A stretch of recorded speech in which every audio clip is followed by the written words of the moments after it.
Yo, yo, yo, what's going on? It's Terrell, Hall of Fame, D-Line, and these are Bully Rants. This is actually a request to get an understanding about your breeding process.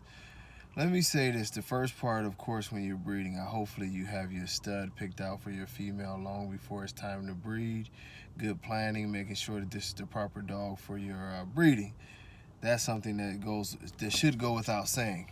Now, next, if you're expecting your female to come in the heat within the next month, maybe even 2 months, it's very important if you haven't been doing it as much, and especially, but if even if you have regularly, give a little extra. Make sure that she's parasite free. Make sure that you deworm really good. If you can get to the vet and get a blood panel, do that. I know some people run different types of antibiotics and different things like that just cause, but I think the blood panel is better, so you're not giving unnecessary antibiotics. But now, you know, of course, the first thing that we tend to notice is the female swelling. And all females don't swell up the same. Some females are very small. Some, it blows up like a balloon back there and there's blood everywhere. And some girls stay sort of small and you won't notice very much blood. If you have a male, it makes life easy. But the one thing I tell you is a lifesaver is once you feel that this female is in heat, you checked her. I usually take a napkin and I keep pressing her back there. You know what I mean? I'll probably press her hard for about 10 seconds back there and see if I come up with any blood. But once you feel that it's pretty obvious that she's coming to heat, within the first, right around the 5th day of what you suspect to be the heat cycle, I would go in and get a progesterone test. The progesterone testing will tell you if your female is ovulating, if she has already ovulated, or if we have days before she ovulates. This is very important because generally the rule of thumb number is right around 5. Not even right around 5, it's 5. At 5, what typically happens is the eggs drop. Your girl goes into ovulation. That's 5.0, not 0.5. Now you will have a climb up to this number. Sometimes your dog can hang around 0.2 for what seems like a year, but it's only a couple. Most of the time, you'll right around the 10th day we'll start to see anywhere from the 8th to 10th day we'll start to see some kind of ovulation. Normally, I've had a bitch that went all the way up to 30 days. But back on track.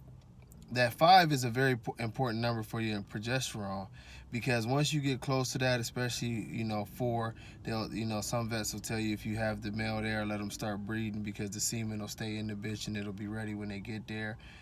But if you're doing a surgical or shipping semen, this is going to give you the appropriate dates of when to ship your semen. Now, as you test and your dog and your female finally comes back at close to a 5.0 or whatever, right at that number 5 is when the eggs drop. The eggs drop, and for the first 2 days that the eggs are dropped, they can't be fertilized.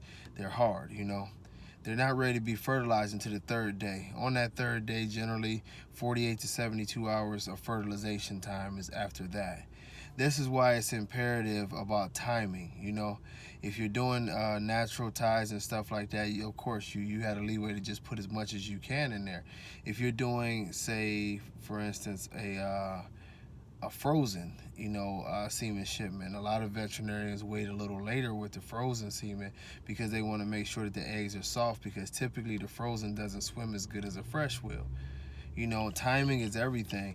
Oftentimes people ask the question, well, what determines, how many puppies I have in the litter? Of course you want good semen, but generally a rule of thumb is it only takes 150 million to 250 million actual semen to get a good breeding completed. Most straws only have that amount in them. But everything boils down to timing and making sure that there are eggs there to be fertilized. If your bitch has 8 eggs to be fertilized and you put good semen in her, more than likely you're gonna have 7 to 8 puppies. You might have one fail for whatever reason, but the female and her health and her ability to produce eggs is really the vital component to having a nice strong litter. You being on time is the vital component to making sure that you get your breeding done. Good semen, of course we need that, but we have to take care first, first things first. And the first things first is the overall health of your female, making sure that your female is ready for this. pest free, you know, any kind of bacteria or illness free, and that gives her the best chance to ovulate and produce eggs. Some people wonder why their females will go in heat and not have pregnancies. There's a multitude of different reasons by that. Excuse me.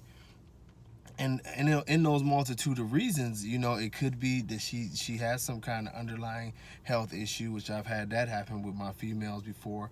Like I said before, worms will, you know, worms will make your female not ovulate properly. Even though she's showing all signs of being in heat, she won't drop the proper eggs. The bitch won't get pregnant. You know, it's many different things. We get to talking about the which is the second process of this, where people have, say, false, they call them false pregnancies all the time. Sometimes it's not that your bitch had a false pregnancy. Sometimes your bitch had a miscarriage. You know, sometimes we call it reabsorbing the puppies, and, you know, and many different things. But it's a lot that goes into breeding a dog and staying on top of it. Some of you will breed a female and she looks pregnant, and you know she was pregnant and you can't figure out why. Well, during this process, what you need to do is, if you have a good veterinarian, you can retake progesterone tests throughout the pregnancy. Your vet can monitor if your female is keeping the proper hormone levels to sustain the pregnancy. If she's not, that can be supplemented to help her sustain the pregnancy. What happens a lot of times when our pregnancies fall apart during this breeding process is we always just think, oh, you know, it's a false pregnancy. A lot of times the bitches have actually been pregnant, but they can't sustain it. So they have what we would call in people terms miscarriages, you know, and a lot of times it's reabsorbing the puppies or whatever, you know. But we need to treat our pregnant bitches as if they are just that, you know, in a more of a emergency type of state. We have to take care of them a lot better. They need more calories. They need, you know, to be paid attention to, like you generally would want to pay attention to your dogs all the time.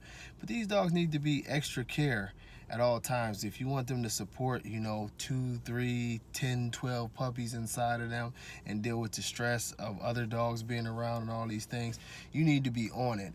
And maybe we'll do another video about the taking care of the bitches after they're pregnant. But until then, I hope I helped you out some with this little bit of information so you can understand what's going on with your veterinarian.